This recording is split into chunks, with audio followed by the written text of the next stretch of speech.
Hey, today I'm going to do a bike check and a gear list overview for a 1,000-kilometer trip that a friend and I are doing next week on the Dempster Highway up to the Arctic Ocean. I made a video like this last year and I think it did pretty well, but I've made a lot of changes to my bike since then and I thought I'd make a little video about it. So let's start with this wheel set that I've added to. These are the Noble TR33 carbon wheels. These are from a company local to here on Vancouver Island.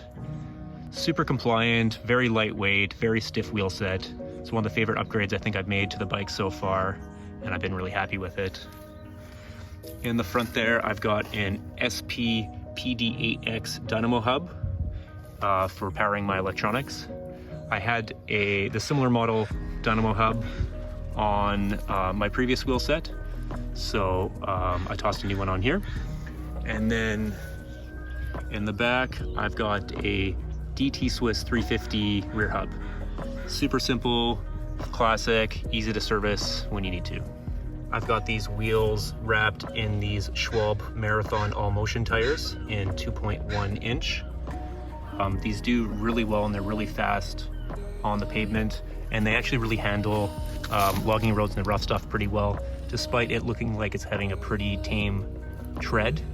They do quite well and they're really fast rolling, but most importantly for the Dempster, they're very puncture resistant and very resistant to sidewall tears. So I want something that's going to stand the test of time when we are up there riding on the road in the middle of nowhere.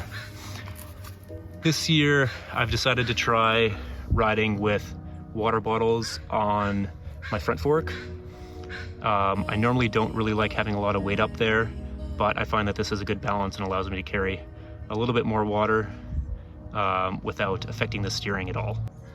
Connected to my dynamo hub, I have this DS4 dynamo light from SP. It's 300 watts. It's reasonably bright, but it could be a little bit brighter. But the one downside to it is that it uses up all the energy from the dynamo that's generated, so you're not able to charge both electronics and use a light at the same time. So what I do is I have this switch that I've got from K-Lights, and it allows me to switch so I can power the light, and if I switch it the other way, I'm able to charge some electronics through my sine wave cycles reactor. For GPS navigation and ride recording, I'm using the Hammerhead Karoo 2. I've been really impressed with this so far. The user face is really friendly and really easy to use. However, the only really downside is that the battery doesn't last super long. I find at max I get about 16 hours, and that's if I'm not using the map function.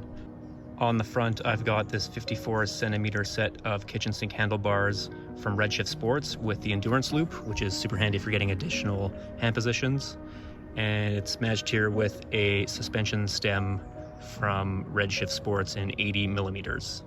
And then recently in the back here, I've added a 110 millimeter dropper post from PNW. This is the Pine Dropper, and it's actuated with this toggle switch just here in the drops.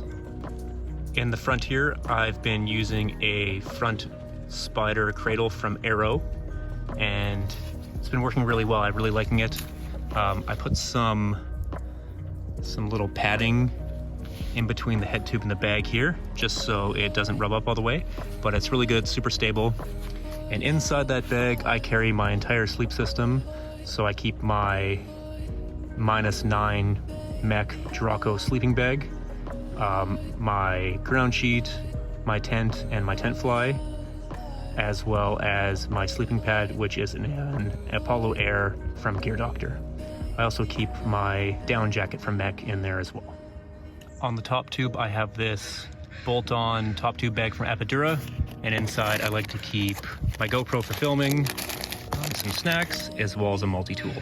This is the bottle cradle from Bikepackers Foundry. They're handmade in the Rockies in Alberta, and it just attaches here with a couple of straps. Really neat way of getting an extra bottle on your top tube.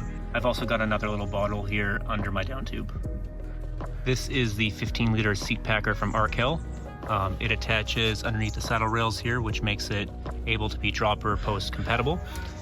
And I keep all my clothing in the back here. So for this trip, I am bringing 2 riding jerseys, 2 pair of road cycling shorts. Normally I like to use mountain bike shorts, but I'm gonna try road cycling shorts this time around.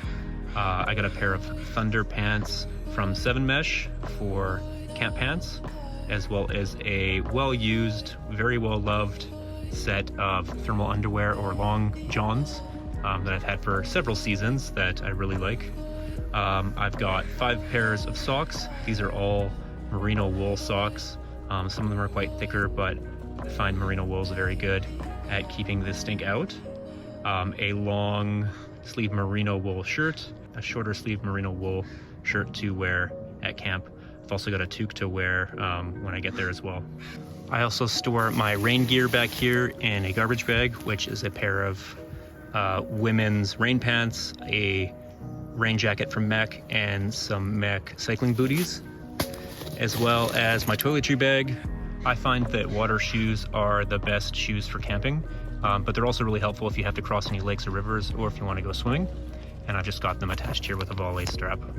And I normally don't bring a lock, but I've been carrying around this tiny one from Hip Lock just because it's convenient, just for that added bit of security. And then underneath that is a Spot X communicator, which allows us to make calls out in emergency situations, but as well as send texts via satellite. In the back here, I've got a spider rear rack with 2 12-liter dry bags from Arrow. It attaches to the seat stays, and I will be storing about 9 days of worth of food when we leave Dawson City in the back here. In my frame bag, I like to carry all my heavy items or awkward items that normally don't have a home. In the bottom here, I've got a spork from Near Zero, it's titanium. I've decided to bring along this knife. My uncle actually made it. A couple of spare tubes, even though I do run these tires tubeless. I've got a 1-liter Hydropack water filter, which is really great. It's fast flowing, and you can also use it to carry an extra liter of water if you think you need to carry a little bit more.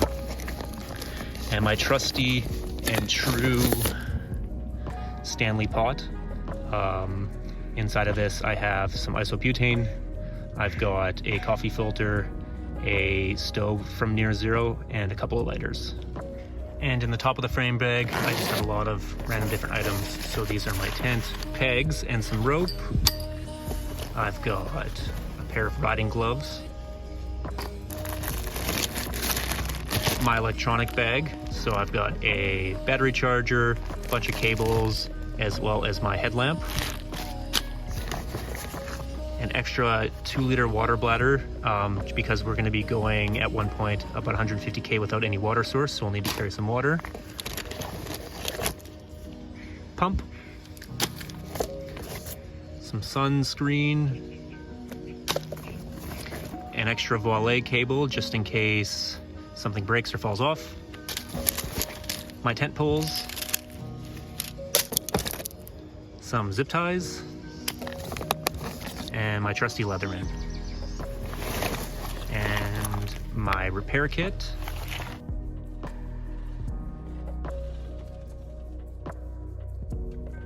In my repair kit, I've got a spare derailleur hanger, some needle and thread, a chain breaker and spoke tool, as well as some bacon strips to plug tubeless tires.